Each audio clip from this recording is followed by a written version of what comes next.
Gonna throw it. Slant. This bug's for you, Mizzou. They are carving up this LSU defense. You don't get no better than that, man. Now Cook's gonna throw the deep ball, and Burton's past the defense. Touchdown, Luther Burton. 47 yards.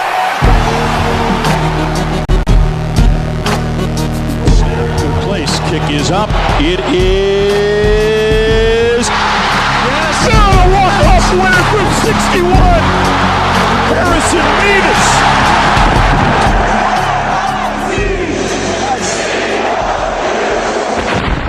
This is the Mizzou-cast. Howdy, Tiger fans, and welcome to the Mizzou-cast. I'm your host, Brendan Anthony.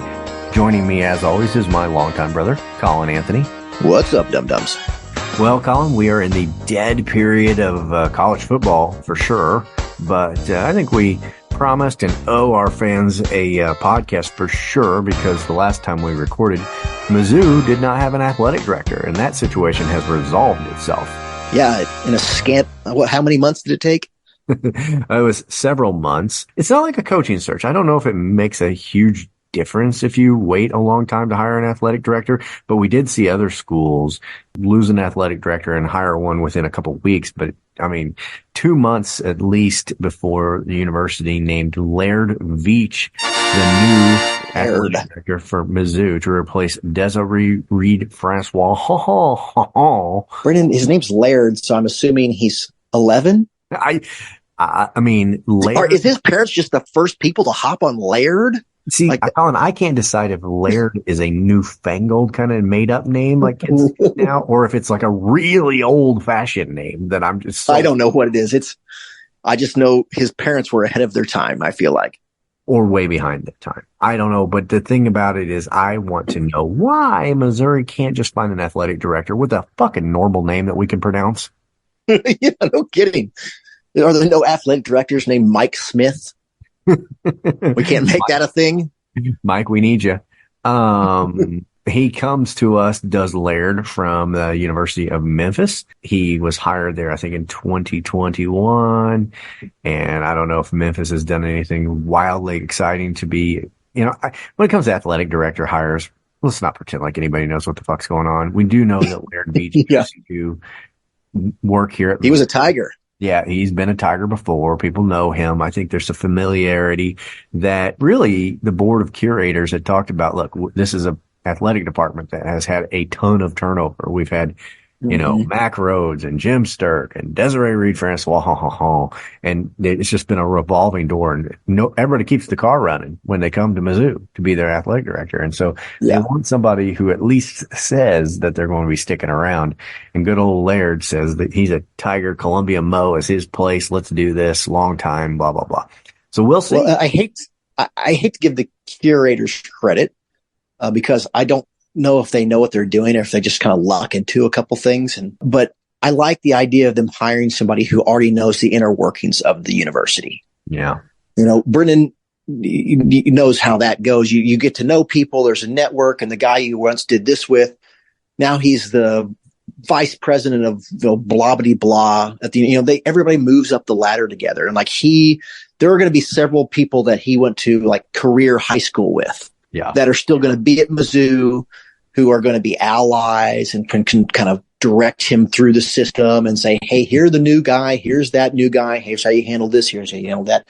Just seems like it's just a much more natural transition. At least that's what I'm hoping for. I know, like I said, there's been a lot of turnover, but I'll bet just inside of that university system, there are going to be familiar faces. To some degree, but I will say the athletic department, more than most places on campus, complete turnover in names and faces all the time. But yes, I think you're right. Now, granted, this decision happened late April, and it's mid-May now that we're talking about this, so it's not the most breaking news. But one of the things that I think is interesting, Colin, we talked about it on our last podcast before Laird Veatch was hired, in the fact that it was a bit of a head scratcher to us that the board of curators would announce this huge $250 million, $250 million stadium renovation, trough toilet status to be determined prior to hiring the athletic director, because I felt like it's the easiest marketing 101 thing you could do to assist your new athletic director, which is let him announce it, let him get a big win out of the gate.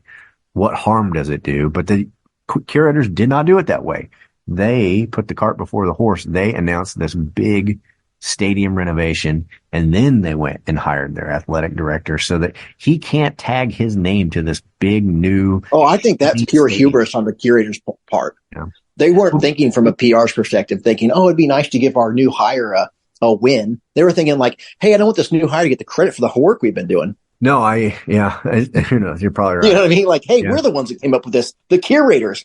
But why would we hand it to this stranger? Yeah. Look, I don't know what this guy's relationship with the curators is going to be. He has to be all too aware of the relationship his predecessor had with the curators and the length of the tenure of his several last predecessors. I don't know if there's kind of a wink and a nod that he's going to be a puppet, or if he has a good relationship and they're going to give him a little leeway. I don't know that. I don't think we have any reason to believe that the board of curators is going to let this guy make a lot of decisions on his own without getting their fingers heavily into the pie. But isn't it amazing that just this $1 million operation can move this way? In what essentially becomes an 8th grade popularity contest among curators. Yeah. Like, you know what I mean? Like you become the athletic director and you're glad to hang all of them. They all got different personalities. I imagine it's like serving an 8-headed monster at Mizzou. You know what I mean? Like, well, Jim wants it this and Judy wants that. Nobody's on the same page. I don't know. I feel like you'd be a traffic director for for curators that seem to be as involved as Mizzou's curators.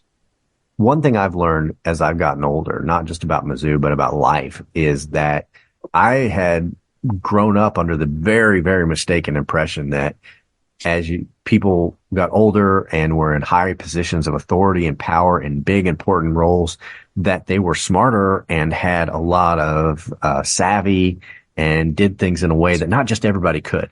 But what I've come to learn is that you kind of luck into those positions a little bit, or you're savvy enough to find your way into those positions, but you're no smarter than anybody else. And it's just high school. Everything's just high school. And no matter if we're talking about the cabinet of the United States government or the board of curators at a state university, at some level, people just get petty and talk behind each other's back and pee in each other's Cheerios, and it's nobody's smart and everybody sucks. And it goes from the top to the bottom. Well, that is an optimistic viewpoint. Well, I guess in a way I'm saying don't blame the curators for sucking. Everybody sucks in the world. Oh, I'd like it. You're saying that the competency is just an illusion. Competency is an illusion. Yeah. If you find competency, you cling to it like grim death because it's rare. Well, are you talking like in general, just in the world, or just in the university system? I'm talking about from the McDonald's drive-through window to the seats of power in the most powerful governments in the world. You name it. Incompetent. I mean, are you going to fight with me on this? No, it's just a weird stance to take on a Mizzou football podcast. Well, Colin, it's May, so. Yeah, but I mean, I'm glad we have somebody in the seat. You know what I mean? Like it, competent or not, I think it just looks bad after a while to have the corner office empty.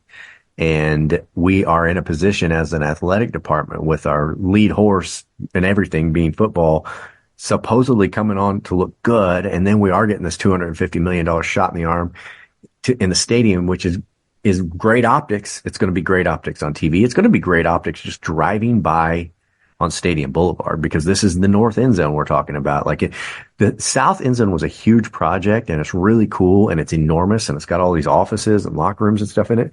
But at the end of the day, it's facing the woods, and you don't see it except for the grandstands.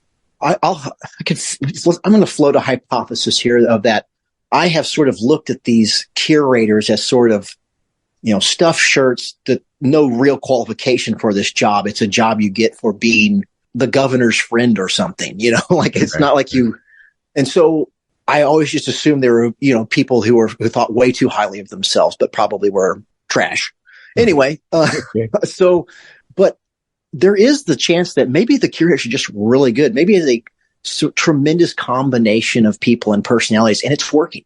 Yeah. And Renee Desiree wasn't working, and they were right to get rid of her. And, the hiring Drinkwitz was their idea. And then, they hired this AD. Maybe he does a really good job. And now they've got the stadium renovation. Maybe they've seen the success of the football team and said, we want to continue this. We're doubling down on football and this athletic department. I hope that's what's happening. Well, Colin, it could be kind of, it doesn't have to be the board sucks or the curators suck. No, Colin, you're right. Like I'm rooting for that to be the case. I mean, I just made a case that the whole world is incompetent, and I hope I'm wrong about the board of curators, because you're right. The Drinkwitz hire, what they took that out of Stark's hands, and of course now it looks great. It looks, like the right decision. At the time Desiree Reed-Francois left, everyone had given her credit for the direction of the athletic department, but maybe you're right. Maybe the decisions that were being made, a lot of, this big stadium renovation, the things that have gone on to improve the athletic department had been under, these curators were heavily involved, and it happened on their watch. So maybe they are pulling the strings and everybody's giving them shit. Maybe they're good at their job. Maybe. But we have nothing to say that that's the case. Well, I don't know. Drinkwitz is a good hire. And like I said, if this guy becomes a good hire and they get the stadium renovation completed, you're going to go, I don't know, board of curators, not bad. Well, I will say a lot of things have to fall into place for that to happen, but it could. And at some point you'd have to admit, like, hey, they're doing a pretty good job. And I think that could happen on a relatively short scale time frame, because look, say Mizzou football does really great this year.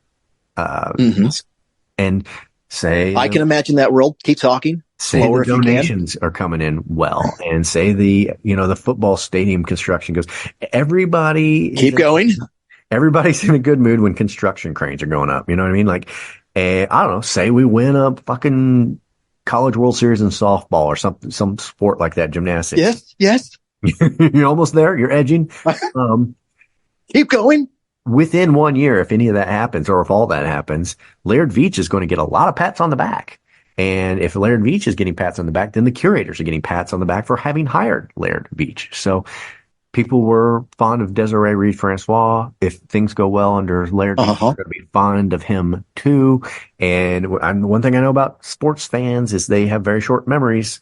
And, they'll forget DRF pretty quick if Laird Veatch is our guy. So, I mean, you see that all the time when we have coaching hires, and you can't fire Barry Odom, so you're only giving him 4 years and he's a Mizzou maid. You can't fire him. I love Drinkwitz. Drinkwitz is the best. They've completely forgotten Barry Odom, It just happens all the time. You know what I mean? Like, he's until he's not. And then you just move on. Yeah.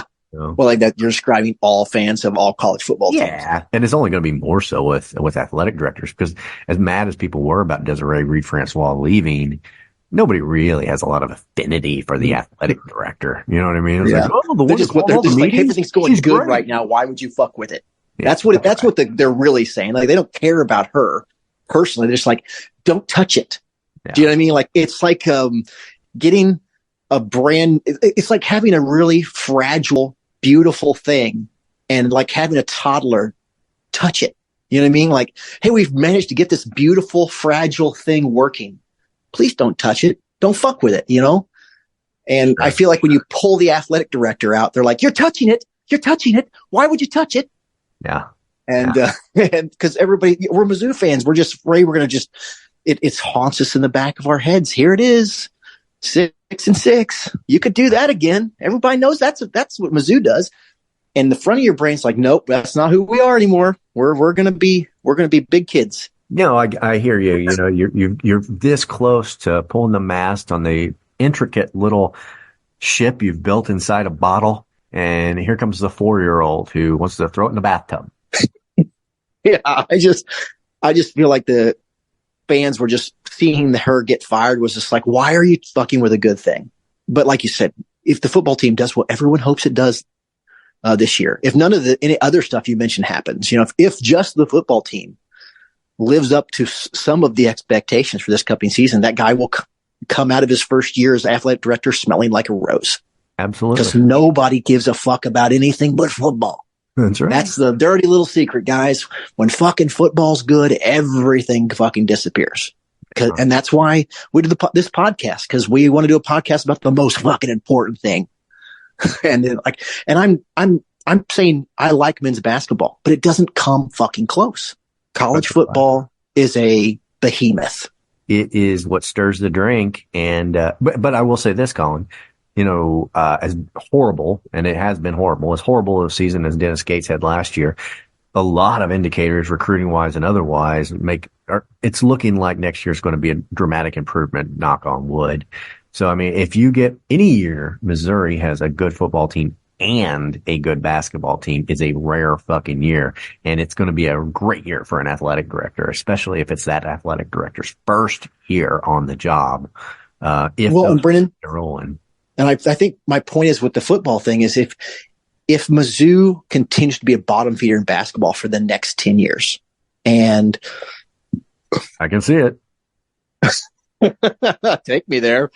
But the football team averages 10 wins a season for the next decade, this guy he'll be fine. Nobody will be happy about the basketball, but they'll be, no one will really care if we become Alabama. What if Mizzou became Alabama? I know this is far-fetched. I know this is crazy talk, but imagine such a place in time. Could you imagine firing the athletic director during that? No, they don't even have to be Alabama, though. You know what I mean? They'd be Tennessee. No. Yeah, for sure. No, absolutely not. No, they would tolerate the bad basketball and celebrate the football, but Sam Snelling would be upset. Yeah, well, and I would be too in a way, but honestly, who would care? I wouldn't really care. I would be, listen, I know what I'd be. If Mizzou was winning national titles and the basketball team was complaining, I'd be like, shut up. Yeah. Do you see what's happening here? Be quiet, sit down. The reverse happens in Kentucky where, Mark Stoops is always belly aching about the football team not getting enough money or attention because the basketball team runs Kentucky, which is, it's an odd place compared to a lot of schools, but it's the way it is there. Same with Kansas. But, no, you're right. But a lot of schools are good in both programs, at least for a time. And there's no reason that we can't be. And I've always said this, and I've never understood this about the fact that Missouri spent well over a decade now being a terrible basketball program, is you only need to put 5 players on the fucking court at a time. You only need 2 players to be elite, to be good. You need 2 elite players and you can fucking make a run to the tournament. You know what I mean? And no bigger proof of that than the fact that there's low level teams making it deep into the tournament every year. It's not like football where you need 100 guys and you need a lot of them to be good and elite. You need a quarterback and you need all the skill positions. It seems infinitely harder to get your football program going, yet we seem to be able to get our football program going and we can't get the basketball program going. Hopefully that'll change. It doesn't seem like it's an insurmountable task. I don't know. I mean, I agree. It is harder for the football because you need the volume of recruits, but there's the recruiting pool is so much bigger. You know what I mean? So much bigger. So it's not apples to apples, but I get your point. The volume of players football needs has to be almost balances it out, but there's still there's so few of those guys. Yeah, but I'll tell you this, St. Louis puts out elite caliber small forwards every year, and most of them don't go to Mizzou, That's true. No, listen, Mizzou has failed at recruiting, especially. I mean, listen, the football team now is relevant in our state in a way that, Brendan, when we started the show, it frankly was not. Mizzou was not a flex to go to Mizzou in 2014 when we started doing the show. And now you've got recruits all over the state, who are coming to Mizzou, and it's becoming cool to play in your home state team. Luther Burden doesn't go to Mizzou in 2014. Maybe, but I will say that 2013, 2014, when we won back-to-back SEC titles, is probably a bad example of when we weren't relevant. You know what I mean? We did start the podcast in the midst of following an SEC title, East title. Well, what I'm saying is I'm not saying we weren't relevant. What I'm saying is that inside Missouri, Mizzou never got the top players in the state. They always went elsewhere. And I feel like top players now are with more regularity choosing to stay home than they ever have in the past. Yeah. The football team seems to be doing that now in a way that they haven't in the past. And the basketball team has never done it. Like they have never got to where the football team is now. And that would be great when Mizzou was on everybody's list when they're good in Missouri, because there was a time when I would get so upset when I'd see these in-state recruits, their top 5 choices, and Mizzou would never be in them. And then you start getting in them, and suddenly you start pulling these players. And that's what the basketball team is going to have to do. I mean, like you said, there is a great power forward coming out of St. Louis every year. Yeah. Those guys have got to start choosing Missouri if we really honestly want to be relevant. Why don't we, Colin, take our first break, come back and start talking a little bit about the recruits from this Mizzou football team that have been trickling in the spring, as well as, I don't know what the Tigers who were on the successful 11-2 Cotton Bowl team did in the NFL draft, and just sort of the state of the program when we get back from the break. This is the Mizou-cast.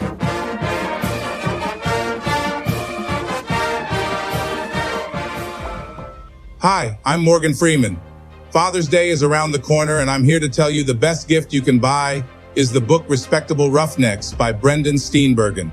This story of the 1960 national champion Missouri Tigers follows one of the greatest Tiger teams of all time as it navigates a brutal Big 8 schedule, tackles the challenges of the civil rights era, and toils with the lying cheaters of the University of Kansas. Meet Norris Stevenson, Mizzou's first ever black player, and Danny LaRose, the Tigers' first All-American. Dan Devine's 1960 Missouri Tigers broke nearly every record in the program's history, and their story is brought to life in Respectable Roughnecks, available on Amazon. Buy it today for the father in your life or just for yourself. It's a damn good book.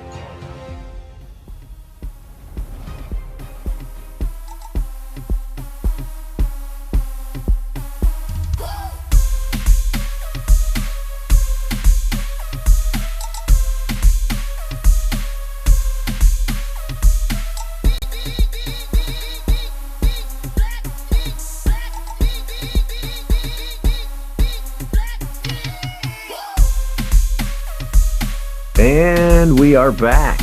Colin, as we mentioned, the football team is looking good for 2024.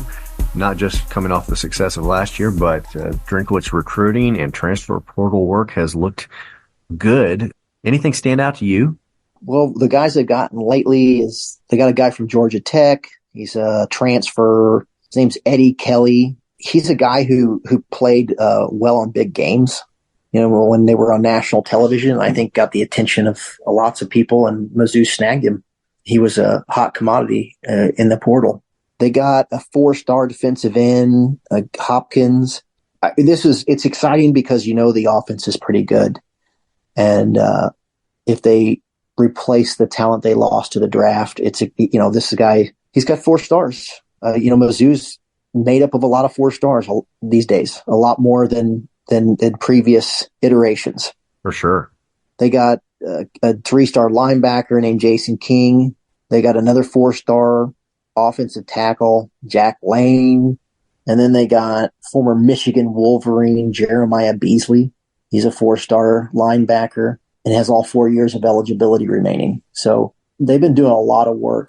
Well, just remember this time last year, everybody was very nervous because the recruiting class did not look great. And then in July, things kind of, the floodgates open and everybody sort of relaxed. But that's not happening this year. Like, Drinkwitz is bringing in 4-star recruit after 4-star recruit. And early. Yeah. And like I said, God damn, I hope he's turning this thing into a machine. I hope he is turning this thing into a machine. Well, and Colin, you haven't even really talked about a transfer that came in, at the end of December of last year, or a while back. Murray State transfer punter Orion Phillips. I can't believe you left him off your list. But if you take a look at this fella on the internets, he has one of the most glorious mullets I've ever seen. And frankly, blonde hair that I haven't seen flow like that since, dare I say it, Kirk Farmer. Yeah, it's pretty impressive stuff. And it's a true mullet. I mean, if you hold your hand Oh over the top man, of it, it's a Tennessee waterfall if I've ever seen one. it is business in the front and party in the back. And I hope he doesn't feel any. Conversely, party is in the back. That's right. That's right. I hope he doesn't feel any pressure to trim that up. And let's be honest, while not a punter, he's Australian, Brendan. Did you know that? No, I didn't get him on the show. Oh, I think because he's Australian, that's a better chance that we will. I think we may be able to, like Corey Fatoni, we might be able to get this young man to be a guest. Ryan Phillips, you have an open invitation to be on the Mizou. And look, Harrison Mevis wasn't exclusively a punter. He was our place kicker, but he had an identity. He had a brand. I mean, there were t-shirts with the thicker kicker. Everybody knew who he was. This haircut I'm looking at is a brand. And frankly, yeah, sure. I'm excited to see him trot onto the field. Well, and all joking aside, he had a 71-yard punt I saw last year, like a 67 and a 71-yard punt last year at Murray State. Sure. I'm like, we could gladly have some of that. Thank you. Sure. And, I'm sure Murray State's upset about it because if there's a place that could really use a punter, it's probably Murray State. Oh, man. Murray State catching strays. Sure, Colin. Hey, not to have a hard left turn, but we're deep into the podcast. I think it's worth doing. I wanted to talk to you about something that has popped up. There's been some pretty significant rule changes by the NCAA that will definitely affect football fans in a very real and observable way. 6, as a matter of fact, but only a couple of them I think will stand out to you. One is that it now gives teams options to use tablets so that they can see in-game video in real time from the broadcast feed from the sidelines, which obviously will have a big impact on when and if teams want to throw out challenge flags. Yeah, because you'll be able to see if they're making it or not. Yeah, I have never understood why teams don't have one coach watching the television broadcast at all times, just for that reason. Yeah. Because when you watch these dickheads, officials do on the sideline and they look at each other and keep looking in the booth, looking over, and the television broadcast, meanwhile, showing the viewer at home, the ball clearly hit the ground, and you just want to go, somebody grab a referee and show him the goddamn broadcast. Yeah. Well, and it's right. If we're going to have replay, look, are we going to use technology or are we not going to use technology here? Right.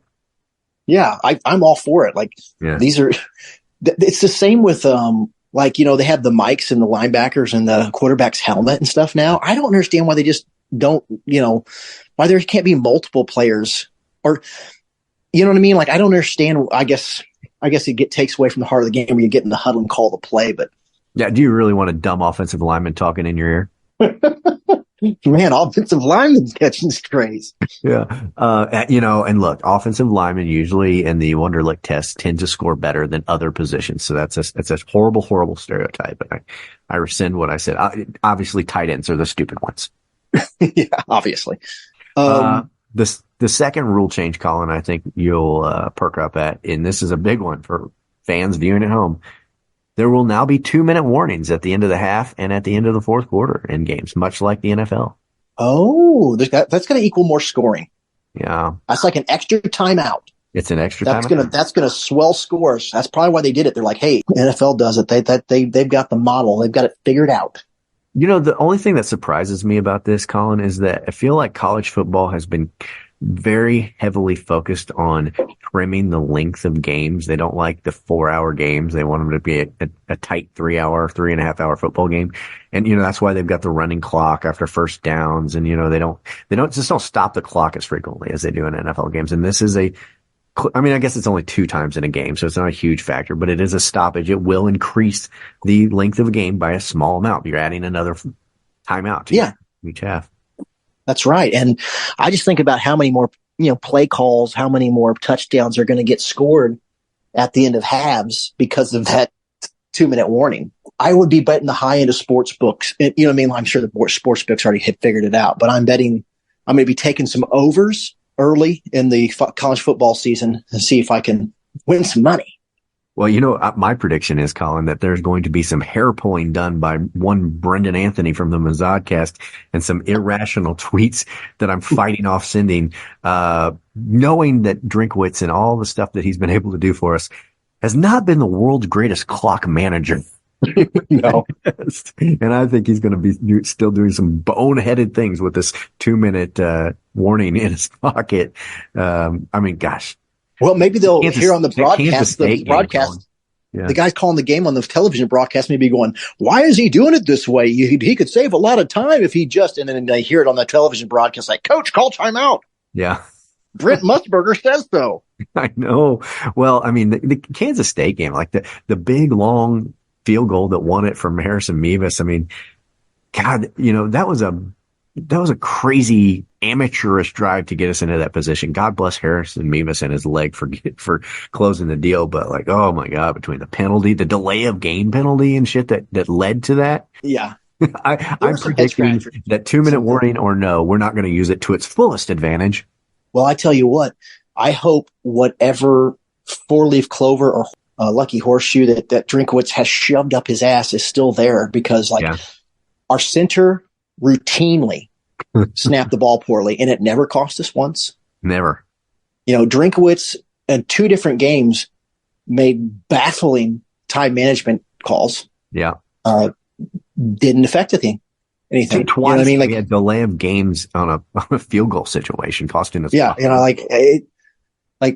Every time a lot of shit didn't go wrong. Yeah, they very much could have. Yeah. Yeah, the House of Cards stayed together. Let's see. Moving along, number 3, conferences will be allowed the option to use collaborative replay review system. I don't know really what that means. I guess I don't know. They're going to be watching the television broadcast on their pads on the sidelines, probably. Maybe. Number 4, you mentioned earlier, coach to helmet communication is now allowed. This is another thing that NFL has always allowed, and don't know why. I guess there's going to be a lot less sign language on the sidelines and people putting up posters. Well, and truthfully, again, like you said, are we going to use technology or not? Like, people use signs from the sidelines because they had to yell them in, and the crowd was loud. It was like before Bluetooth existed. You know what I mean? Like, I don't know I guess, they've had radios and helmets for a long time, and this has maybe just been, I don't know. It seems like a no-brainer. Why are we making this so hard on ourselves? Why are we having to blow up giant pictures of The Rock, and hold it up on the sideline so the quarterback knows what's going on? It's there's a picture of Bob Barker and Papa Smurf. That's right. On Clemson sideline. You're like, why is that happening? Yeah. I'm sure we can figure this out. I'm pretty sure the NFL has. That's right. Do you know what play to call? I don't know. I don't see Gonzo from the Muppets. Yeah. And a Happy Meal. Let's see. Number 5, they're penalizing now horse collar tackles within the tackle box for a 15-yard personal foul. So that's tackling running backs, or more importantly, quarterbacks by the horse collaring. Yeah. Making that in the tackle box tackle even more significant. And then penalizing. 6th and final change will allow head coaches to do interviews with their broadcast partners after the 1st and 3rd quarters. Obviously, after the end of the game and at halftime, we've seen surly interviews where there's no information from Nick Saban, and now new brand of coaches will be able to give you no information after the 1st and 3rd. Though you'll hear a lot more of, the defense really needs to get going. Offensively, things look good. We really need to stop the pass better. All right. Yeah. Thanks, coach.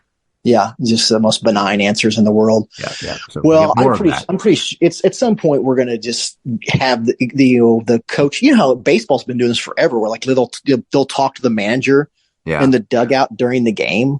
Yeah. Like, I feel like that's probably coming sometime down the line. Maybe that's what this is. Through the 1st and 3rd quarter isn't like halftime. They're not going to catch the coach running into the tunnel. So maybe it's just going to be like they're doing like in golf with a walk and talk, where they just put an earbud in his ear. But I definitely think in football, you've got a lot more juggling to do. You got more plays in the air as a football coach.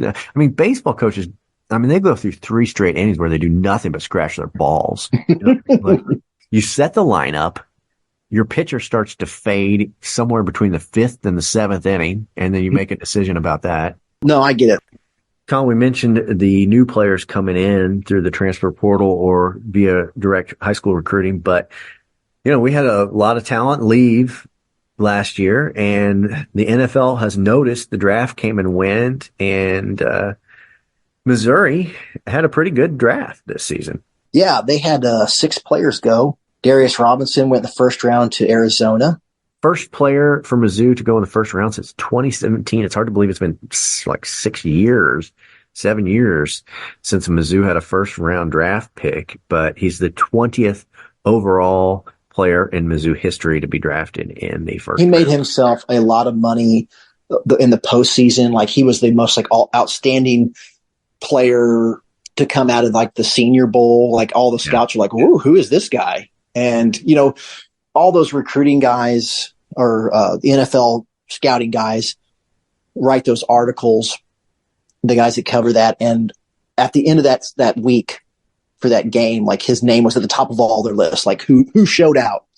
Yeah. And so if he didn't already turn heads playing for Mizzou, like, he gained some ground, after the season.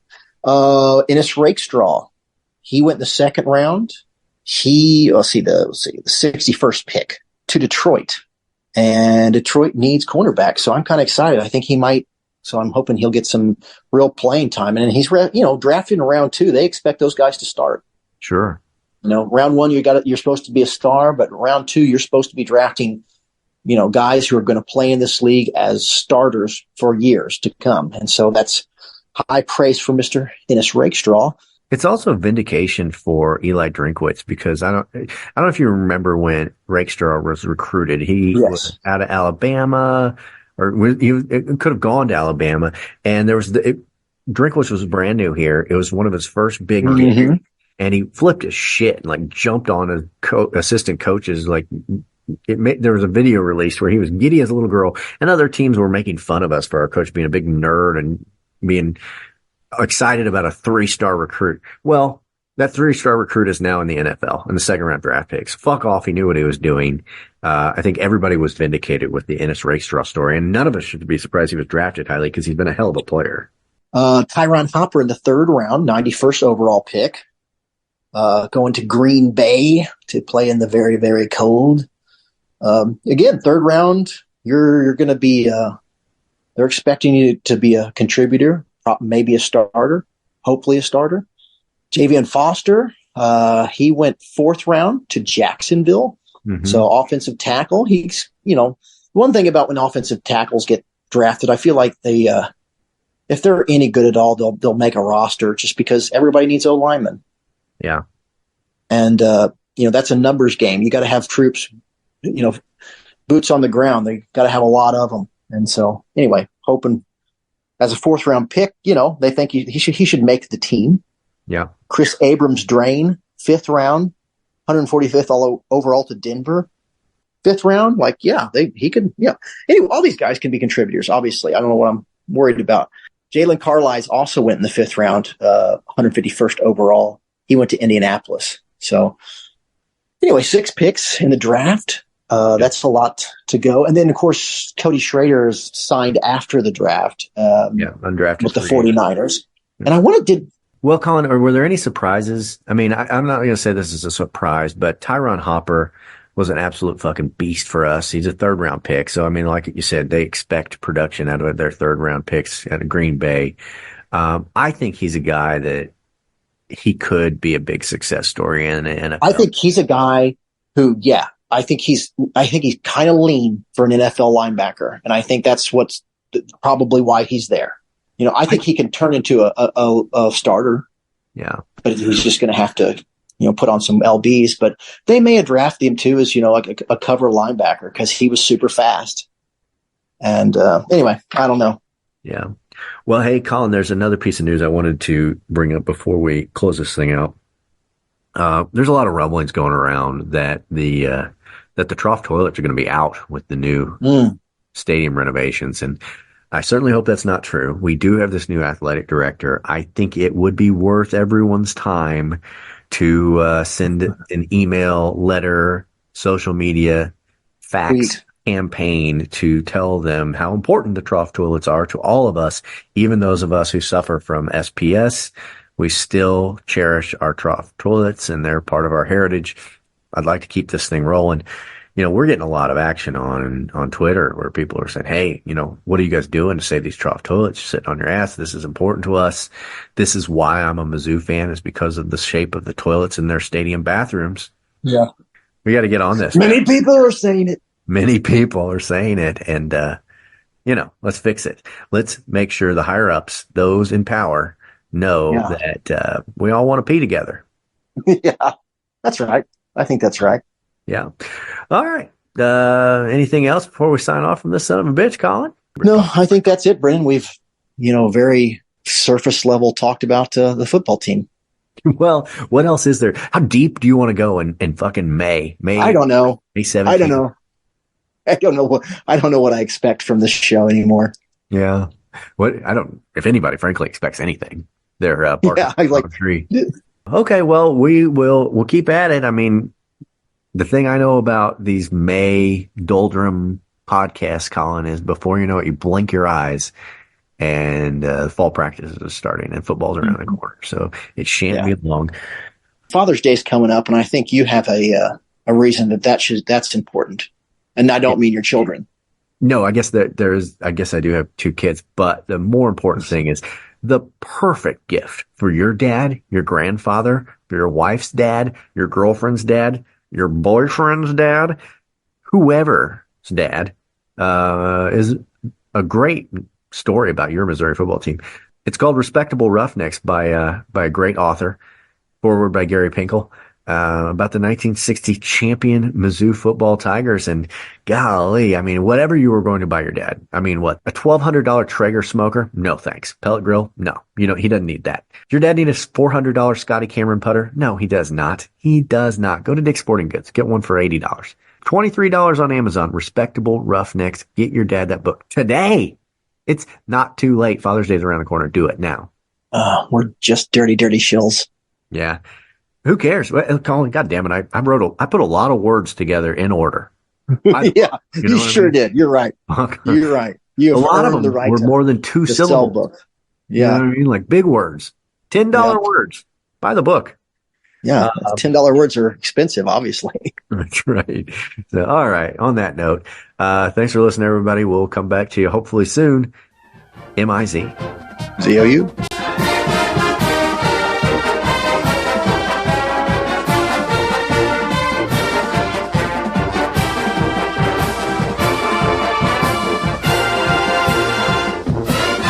Competency is an illusion.